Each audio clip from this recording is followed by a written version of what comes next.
How's it going, guys? Mr. Boss for the win here, and in this video I want to talk about the Modern Warfare 3 domination rules coming back in Call of Duty Ghosts. I'll talk about my opinions, what I think, and how I think it is going to affect domination. So, I have loved domination for the longest time.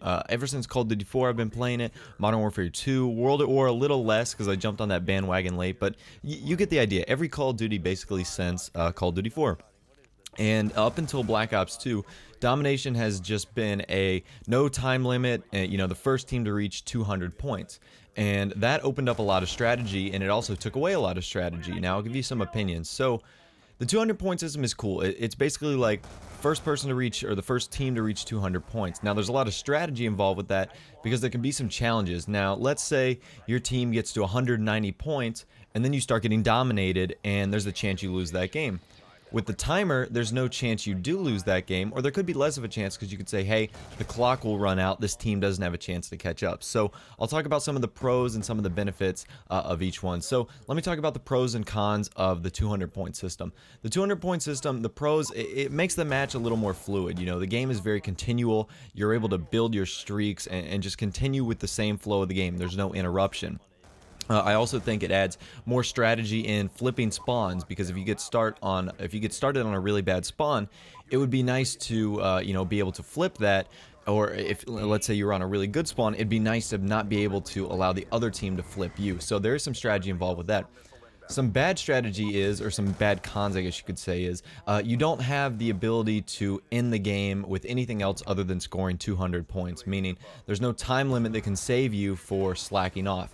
So you have to be really consistent throughout the entire game, and if you have a slip up, it will break to regain your momentum. That's another thing. Momentum is very continuous in the 200-point system, whereas if you keep your momentum, it's very hard to lose domination flags, and if you lose your momentum, it might end up costing you the game. So those are some of the pros and cons of those systems. Now the second round system, we got this in Black Ops 2, and it's actually my preferred system. I really like it. I love having the ability to, have a kind of like a halftime. Like most sporting events in the world, your soccer, football, hockey, basketball, there's a halftime. This halftime is used to regain momentum, or, end momentum that the other team had, kind of get your strategy, get some rest. And I think the same thing applies in domination. It's kind of a break period. Okay, let's evaluate how we did at the end of this round. If we were losing at the end of that round, what could we do better? It's kind of an evaluation period, and it allows you to switch spawns. Now, what's also cool about this is you can use the clock to your advantage. And what I mean by that is, in sporting events, a lot of the times if the winning team is up, they'll do the saying of milking the clock, meaning they'll take their time, they'll let the clock run out as long as they can so that the other team doesn't have a chance to come back and score other points. Now, in domination, it's similar because you can say, hey, if I'm up 180 to 150 and there's only 1 minute left, there's no chance that the other team can come back and win this game, even if we start losing 2 flags or even 3 flags for a little bit. So that's one of the benefits as well. You can use the clock as strategy, which I think is actually really cool. Using the clock as strategy isn't something you can just do and say like, hey, we got this much time, let's run this much time off. No, it takes some due amount of skill, and I think that strategy is actually really cool. So it's something that I definitely would like to see come back, but unfortunately it is not. So we're getting the Modern Warfare 3 and Modern Warfare 2 200-point domination system. Another thing that's kind of irked me is, it has been confirmed that the scoreboard in domination isn't going to be like Black Ops 1 and Black Ops 2.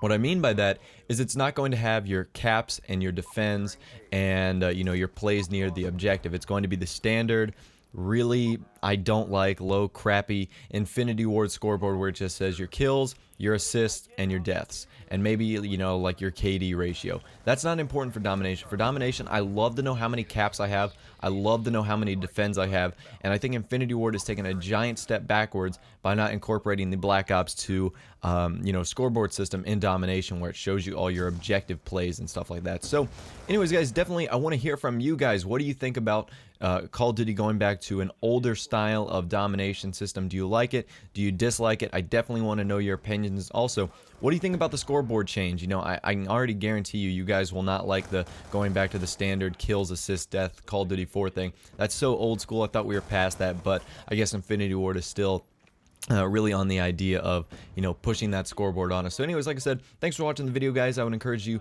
to leave a like, favorite, and subscribe. Thanks for watching. Take care, and of course I'll see you guys in the next video.